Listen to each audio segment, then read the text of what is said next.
They thought you'd always return. Narcissists regret. They always thought you'd come back, didn't they? This is the core, unshakable delusion that forms the bedrock of every narcissist's perceived superiority and relational control. In their deeply skewed, self-centered universe, the very notion of your permanent departure is an emotional impossibility, a narrative flaw their fragile ego simply cannot process. It did not matter how brutally, how thoughtlessly, or how consistently they treated you. It didn't matter how many times they meticulously and cruelly broke your most sacred trust. Nor did it matter how many profound, heartbreaking tears you cried in the desolate silence of your own disappointment, deep down nestled securely within the impenetrable fortress of their false self. They genuinely and resolutely believed you would always, without fail, return to the chaos. This belief is the psychological safety net they rely on, the unspoken guarantee that allows them to push every boundary without consequence. Because that, fundamentally, is what narcissists count on to survive and thrive in their exploitative relationships. They weaponize your deepest, most admirable human qualities. They bank entirely on your extraordinary empathy, your deep-seated capacity for compassion, and your willingness to see the good in people, even when it is meticulously hidden. They exploit your enduring hope, that tiny, persistent flicker of belief that maybe, just maybe, this time will be different, that they'll finally see the light, that they'll sincerely change and become the partner you deserved. This hope, which is your greatest strength, is for them a psychological leash. But the most devastating question for their entire psychological structure is this: what happens to the narcissist when you decisively don't? What happens when the well of your patience finally runs dry? When your profound hope is replaced by an even profounder self-respect? When you finally summon the necessary life-altering courage to walk away for good, and the shocking, unbearable realization hits them that you are not coming back this time? The script has been violently torn up, and the actor they relied on to complete their scene has permanently left the stage. This seismic shift in power is what triggers their true inner collapse, a process far more complex and shattering than mere sadness.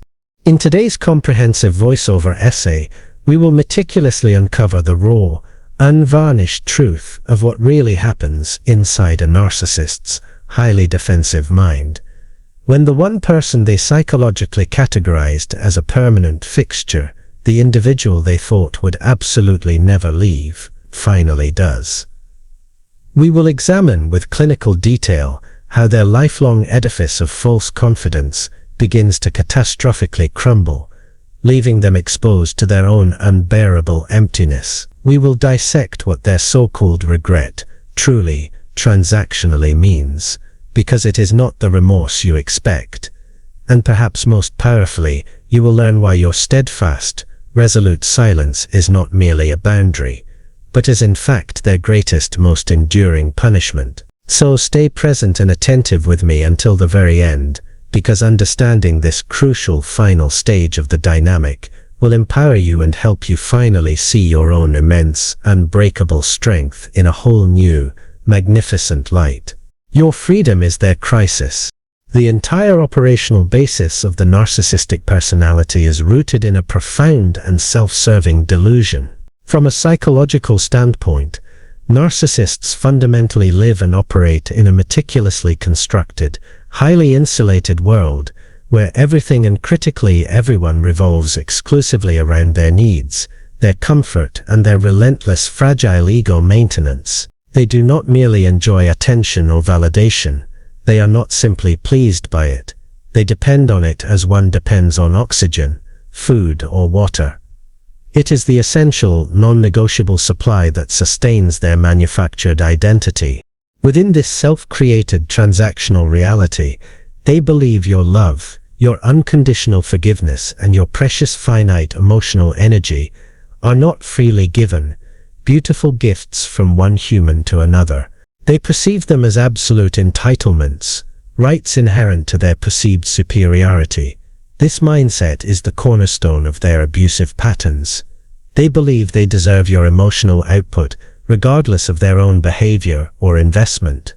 As the relationship progresses and the toxic testing escalates, they begin to construct a firm, unshakable belief that you, as their primary source of supply, will always be there, a permanent fixture, regardless of the severity of their emotional or even physical transgressions. Every single time you graciously forgave them for a betrayal, a lie, or an act of cruelty, it served as concrete, undeniable confirmation of their perfect illusion of control. They mentally logged it as proof that their actions have no permanent consequences. Every painful time you reluctantly returned after a dramatic, necessary separation or a breakup, it dangerously reinforced their core belief that they were utterly irresistible, that no one could possibly survive or thrive outside of their magnetic, albeit destructive, orbit. They learned that your threshold for pain was higher than your commitment to your own well-being. But here is the foundational damning truth that clinicians and psychologists tirelessly emphasize. Narcissists fundamentally and tragically mistake empathy for weakness. They look at your boundless capacity for understanding, your profound sense of loyalty, and your willingness to work on the relationship, and they incorrectly interpret it as a sign of exploitable frailty. They make the fatal, arrogant assumption that your deep, inherent compassion means you will indefinitely and perpetually tolerate their cycles of abuse, neglect, and devaluation. They view your kindness not as a virtue, but as a vulnerability to be leveraged. This profound misunderstanding of your strength is their ultimate undoing. Think back on your experience and honestly ask yourself this painful question. How many times, truly, did you open your heart and grant them another exhaustive chance, purely and simply because you were desperately hoping they would finally, meaningfully change and become the person they pretended to be? And how many times, precisely, did they immediately take that precious, fragile seed of hope and ruthlessly twist it into an even more rigid, more suffocating form of control? Your hope became their most powerful tool.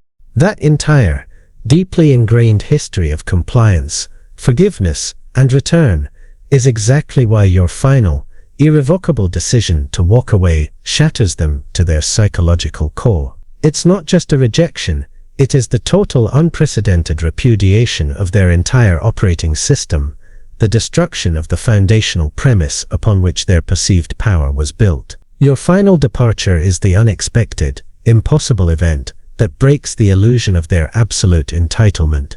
The initial days and weeks following your resolute establishment of no contact are a critical period of escalation and testing for the narcissist. When you finally stop all forms of responsiveness, when the phone goes absolutely silent, when there are no calls, no texts, no emails, and, most importantly, no explanatory messages or defensive justifications, something profound, something fundamental, and something terrifying breaks inside the narcissist's highly defended ego. This abrupt, utter lack of supply is a system-wide shock. At first, their primary psychological defense mechanism, denial, kicks in with overwhelming force, actively refusing to believe the reality that you have successfully severed the bond. They cling desperately to the internal narrative they have relied on for so long. They tell themselves, with forced conviction, that you are merely having an excessive emotional reaction, that you are just intensely angry, that you will inevitably calm down soon enough, and that you will naturally, habitually return just as you have done countless times before. They find themselves that your silence is a tactic, not a termination. So they enter the waiting phase. They bide their time, perhaps for a few days, maybe a week, expecting the predictable pattern to reassert itself. When it doesn't, their anxiety rises, and they move to the testing phase.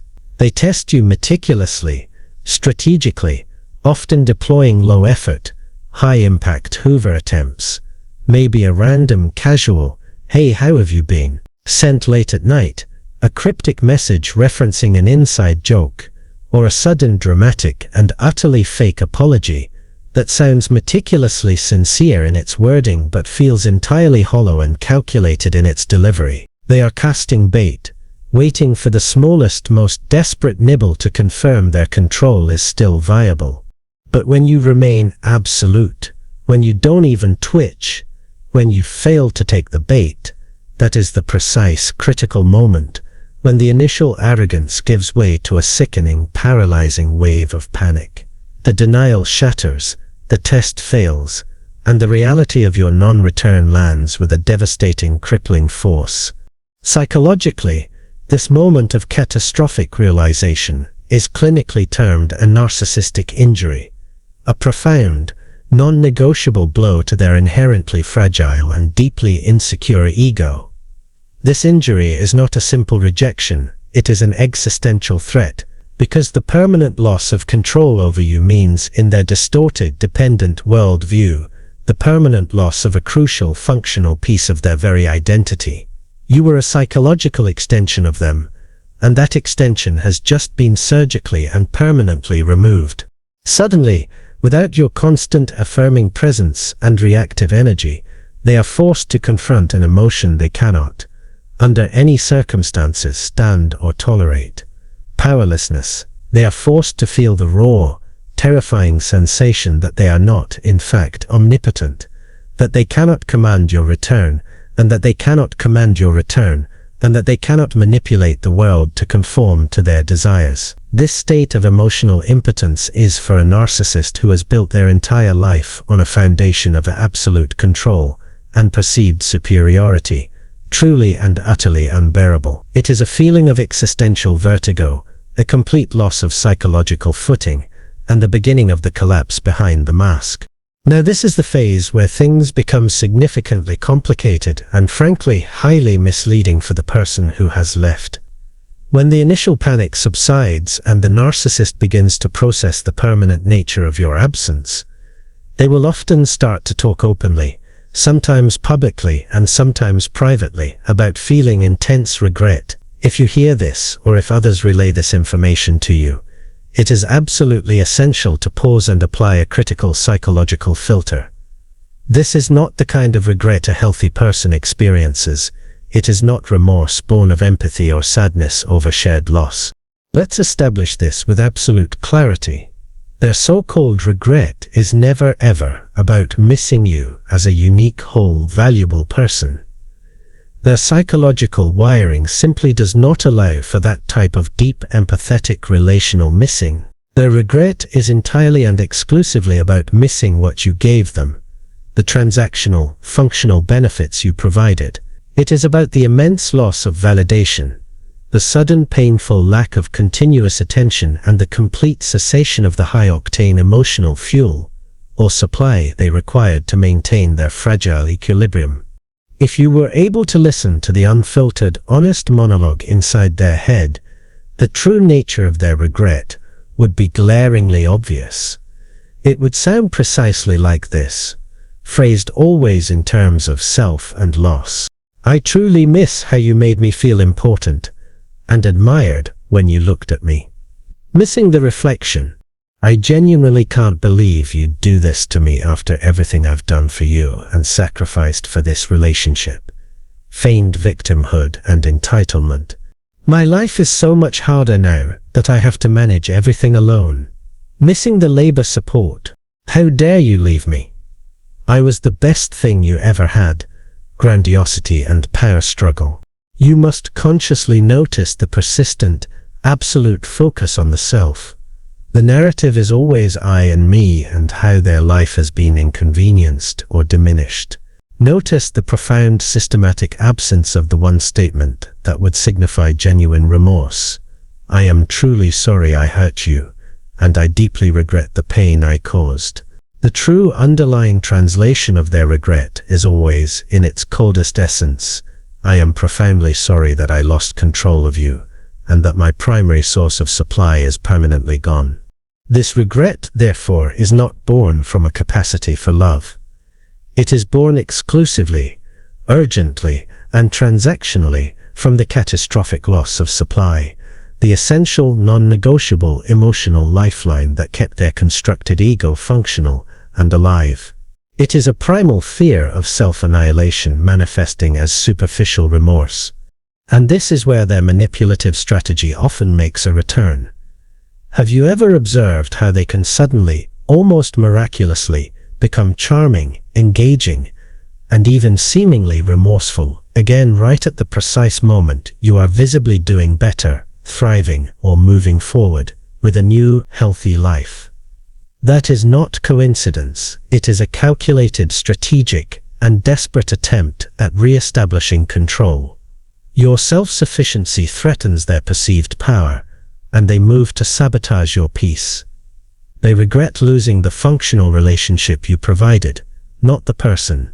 As the relentless, undeniable march of time continues, the initial, frantic defense of denial gradually, inevitably fades, and what is starkly, brutally left in its wake is the full, terrifying weight of that internal emptiness. They can no longer sustain the initial energy required to maintain the illusion of their superiority without your supply. This protracted, painful psychological stage is what is often described by mental health professionals as a narcissistic collapse, a systemic failure of the personality structure. Without the constant validating energy of your ego-feeding presence, the narcissist's entire self-concept begins a slow, chaotic process of unraveling internally. The carefully managed internal contradictions of their false self, the grandiose claims versus the deep-seated insecurity, can no longer be held in check. To the outside world, their public-facing persona may remain meticulously constructed and seemingly fine. They might be aggressively posting perfect, curated pictures of their fabulous new life, acting entirely unbothered by your departure, or even loudly pretending to have already moved on with someone instantly superior. This public facade is a desperate plea for external validation supply from anyone willing to look, but behind closed doors, in the stark, unblinking silence of their own private life, it is a fundamentally different, much darker story. Internally, they are fighting a constant battle with the void. In this state of psychological destabilization, they might violently lash out at anyone nearby, including new supply, colleagues, or even strangers, simply because they are carrying an unbearable internal weight. They may cyclically sink into a deep, clinical depression and emotional flatlining, a direct result of the ego's exhaustion and lack of fuel. Or they might frantically and desperately seek a rapid-fire line of new partners to instantly fill the massive, gaping void you left. But no matter how many people they involve, how intensely they pursue distraction, or how hard they try to force a replacement, the fundamental, cruel reality is that no one can ever consistently give them the precise, functional sense of control and the specific quality of supply they once so easily and reliably extracted from you. Because the ultimate, devastating, soul-corroding realization they cannot escape is this: you figured them out. You cracked the code. You saw the magician's sleight of hand. You are the only person who truly knows the truth of their smallness. And, unforgivably, you stopped playing their rigged game. You withdrew your consent to be manipulated. And that unshakable, profound realization that you exposed their trick and refused to return eats at them like a chronic psychological acid. It is the ultimate, persistent haunting. Their single, biggest, core regret is not the loss of your love, which was merely a concept to them. Their true, existential regret is the permanent loss of their ability to manipulate it, control it, and depend on it for their self-worth. They are haunted not by the memory of you, but by the undeniable proof of their own inherent, catastrophic lack of power over you. This is the ultimate, defining phase of the separation, the moment of absolute power shift that fundamentally and psychologically destroys them. The entire dynamic they operated under, for the duration of the relationship, the manipulation, the cycles of abuse, the gaslighting, was entirely contingent upon your constant presence and your emotional reactivity. They used to possess total, unilateral control over how you felt about yourself on a daily basis, how you reacted to their provocations, lies, and betrayals, how you saw yourself, often convincing you that you were flawed, unlovable, or crazy. But now, with your silence, the locus of control has irrevocably shifted. You control the silence, you command the space, you dictate the terms of their absence from your life. They can do nothing but observe, test, and wait. Every single agonizing day that passes when you refuse to respond, when you hold the line, is a brutal, undeniable, and non-negotiable reminder that they are no longer in control. It is a day where their power has been nullified. Every single moment you maintain your no-contact boundary and stay strong in your resolve is overwhelming proof that their manipulation failed, and that their psychological methods are fundamentally ineffective against your self-respect. You have proven that their control has an expiration date. That is precisely, pathologically, why many narcissists will continue to test you. They cannot accept the finality. They will try again weeks, months, and even agonizing years later with a sporadic text, a random phone call, or an indirect message through a flying monkey. They do this because in the deeply flawed, power-obsessed architecture of their mind, as long as you physically and mentally exist on the same planet, there is still theoretically an infinitesimal chance to regain control, to get a reaction, to prove they are still capable of wounding you. They cannot let that possibility die. But the beautiful, liberating, and absolute truth is this: your growth is something they can never ever undo. The emotional armor you built, the self-respect you reclaimed, and the peace you finally found are entirely outside of their sphere of influence. They can try to chip away at your happiness, but the internal foundational shift you made is permanent. Your healing is an internal sanctuary that they cannot breach. And that unchangeable reality, the knowledge that you found lasting peace and authentic power without them, and in direct opposition to their supposed power, that is what haunts them the most. Your simple freedom is their everlasting prison sentence. Let's conclude by synthesizing all the psychological evidence and answering the core question with definitive clarity. So when a narcissist speaks of the crushing burden of their regret, what does that manufactured remorse, that tactical display of sorrow, truly reveal about the emptiness behind the mask?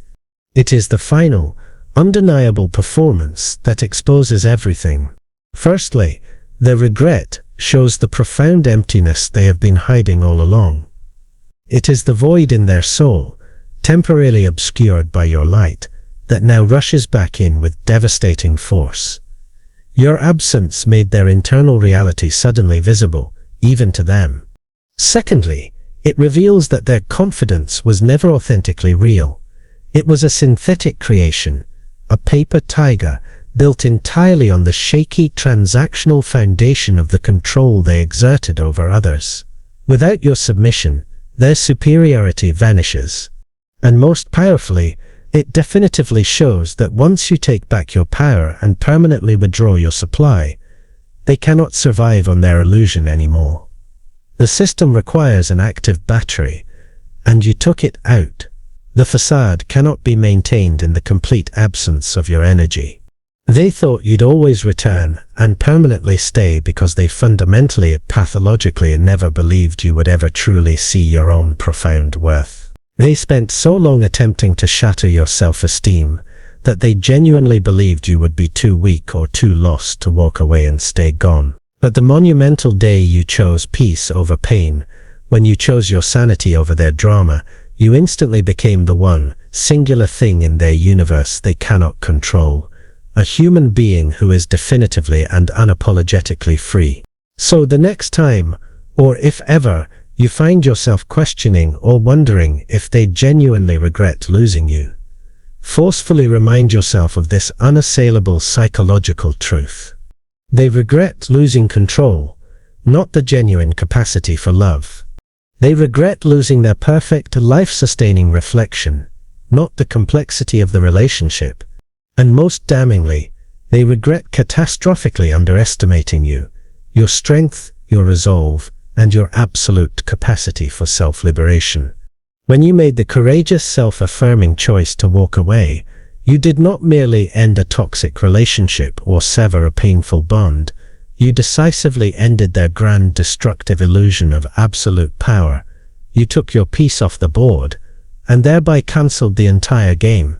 And no matter what desperate fabricated lies they tell now, no matter what posturing they engage in publicly, or what empty threats they make privately, they will never ever forget the chilling, non-negotiable moment they realized you were not coming back. That moment of finality is burned into their psyche forever, as the ultimate loss of control.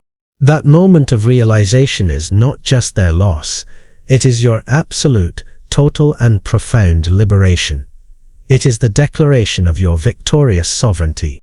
So if you found strength, clarity, and validation in today's message, take a deep, grounding breath.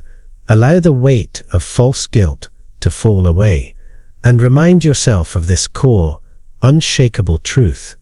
You are not defined by the person who hurt you. You are, and forever will be, defined by the immense, quiet and valiant courage it took to finally walk away and stay gone.